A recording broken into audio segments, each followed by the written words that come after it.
This is Eric with RubiTrux, and what we are about to do is take a ride in this Wrangler. It's a 2012 Wrangler that was built somewhere else. The simple story behind it is that one of our customers we had built the Jeep for also owns this Jeep. I'm not positive if he owned this one prior to our build or he just acquired this one. But the bottom line is he asked us to make it handle and perform suspension-wise more like the one we already built for him. When we go for riding it, we're going to notice a few things that are a little different about it than what we normally do. It's a beautiful looking Jeep, and if we can get this suspension dialed in, I think he can really enjoy it. But as it sits right now, he's not enjoying it, and one quick ride in it will show you why. Any minor touch of the wheel is just sending it all over. Every little bump is wanting you to compensate, and it's basically just, and it's drifting a lot.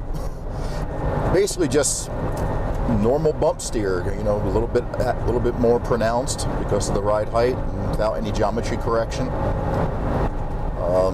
When we go into this turn here, it's going to be a lot scarier than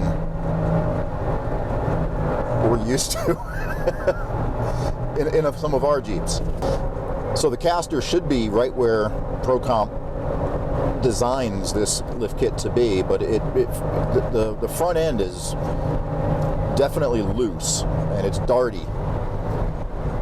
Just any time we hit a small imperfection in the road, it takes a lot to compensate for it. When we come up on this, just a slight turn like this gets a little scary in it because it feels like it wants to go. It's not really leaning too bad, so it's not what we're feeling. It's just the suspension itself is just not really sure-footed on the road as the systems we're used to. Could be, see right there is a perfect example of how you have to get this thing back on the road when it hits a bump. You know, with progressive springs, whether it be an AEV or a rock crawler, you know, they definitely have an advantage, being able to give us a smooth ride on almost any surface and yet tighten up when required and when you're in turns. I can understand why the customer wants us to do something with this. I mean, it's a good looking Jeep.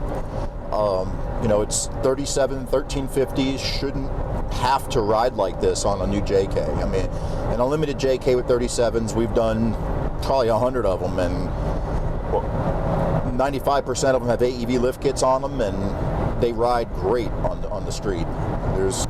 It's no wonder why our kits don't come back and our Jeeps don't come back with complaints when you get behind the wheel of something like this.